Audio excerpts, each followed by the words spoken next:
19শে August Bangladesh জাতীয়তাবাদী স্বেচ্ছাসেবক দলের ৪৪তম প্রতিষ্ঠাবার্ষিকী উপলক্ষে 20শে আগস্ট মঙ্গলবার কাশপুরে এক আনন্দ র্যালি করেন নারায়ণগঞ্জ জেলা স্বেচ্ছাসেবক দলের সদস্য সচিব সালাউদ্দিন সালু ও সিনিয়র যুগ্ম আহ্বায়ক রফিকুল ইসলাম রফিক।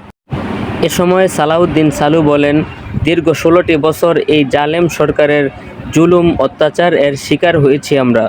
ছাত্র জনতার আন্দোলনে গত 5 আগস্ট স্বৈরাচার মুক্ত হয়েছি আমরা। এই স্বৈরাচার হাসিনা যেন এই দেশে আর আবির্ভাব করতে না পারে সেদিকে আমাদের সোচ্চার থাকতে হবে। বাংলাদেশ জাতীয়তাবাদী স্বেচ্ছাসেবক দলের ৪৪তম জন্মদিন উপলক্ষে আজকে এই আনন্দ র্যালিতে উপস্থিত হয়েছেন আমার সহযোদ্ধা সাবেক সফল ছাত্রনেতা বাংলাদেশ জাতীয়তাবাদী স্বেচ্ছাসেবক দল নারায়ণগঞ্জ জেলা শাখার সিনিয়র যুগ্ম আহ্বায়ক জনাব রফিকুল ইসলাম রফিক সহ নারায়ণগঞ্জ জেলা স্বেচ্ছাসেবক দলের যুগ্ম আহ্বায়ক সদস্যবৃন্দ এবং প্রত্যেকটা নারায়ণগঞ্জের প্রত্যেকটা ইউনিটের আহ্বায়ক সদস্যবৃন্দ যুগ্ম আহ্বায়করা, আসসালামু আলাইকুম। আজকের এই আনন্দ গণমুহূর্ত দিনে আমি বাংলাদেশ জাতীয়তাবাদী স্বেচ্ছাসেবক দলের পক্ষ থেকে সারা দেশবাসীকে জানাই শুভেচ্ছা এবং অভিনন্দন।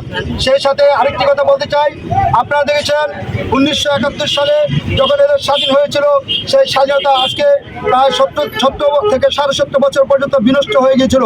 সেই স্বাধীনতা এদেশের আপামর জনসাধারণ, বিশেষ করে ছাত্র জনতার অসংখ্য প্রাণের বিনিময়ে এই স্বাধীনতা আবার আমরা পুনরুদ্ধার করতে সক্ষম হয়েছি। প্রিয় ভাইয়ের আমার, খেয়াল রাখতে হবে, স্বাধীনতা অর্জনের চেয়ে স্বাধীনতা রক্ষা করা কঠিন। এখনো এই দেশকে নিয়ে সারা দেশে এবং বিদেশে চক্রান্ত চলছে।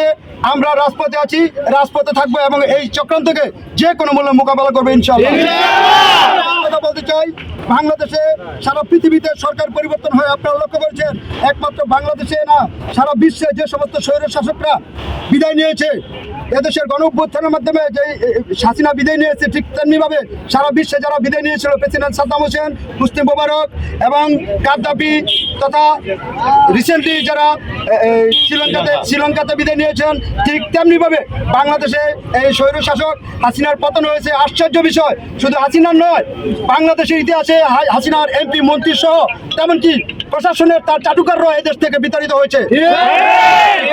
রাজপথের স্বেচ্ছাসেবক দল কেন্দ্রীয় সভাপতি আমাদের এস.এম. জিলানী এবং সাধারণ সম্পাদক রাজীব আহসানের নেতৃত্বে তাদের নির্দেশে ঐক্যবদ্ধ হয়ে এদেশ পাহারাদারের দায়িত্ব আমরা গ্রহণ করেছি। যেই পর্যন্ত এই স্বৈর শাসক এই বাংলাদেশের তথাকথিত আওয়ামী লীগ, যুবলীগ, সন্ত্রাসী বাহিনী এ দেশ থেকে বিতাড়িত তৃণমূলে ধ্বংস না করবে, সেই পর্যন্ত আমরা রাজপথে আমরা আমাদের দিয়েছি, রক্ত আরো দেবে ইনশাআল্লাহ। তারপরে এই স্বৈর শাসককে বাংলার মাটিতে আর কোনোদিন ফিরত অবস্থান নিতে দিব না। আমরা এদেশের আনাচে কানাচে প্রত্যেকটা অলিতে গলিতে আমাদের উপরের নির্দেশে আমরা অবস্থান করেছি। ইনশাআল্লাহ তাদেরকে বিতাড়িত করে তৃণমূল ধ্বংস করে আমরা ঘরে ফিরে যাব।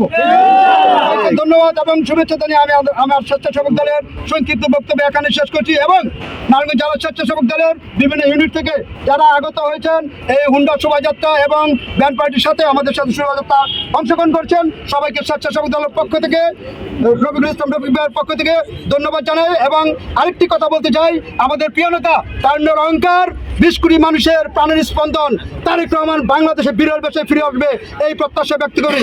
যে পর্যন্ত তারেক রহমান এদেশে ফিরে না আসবে সেই পর্যন্ত আমাদের আন্দোলন চলবে।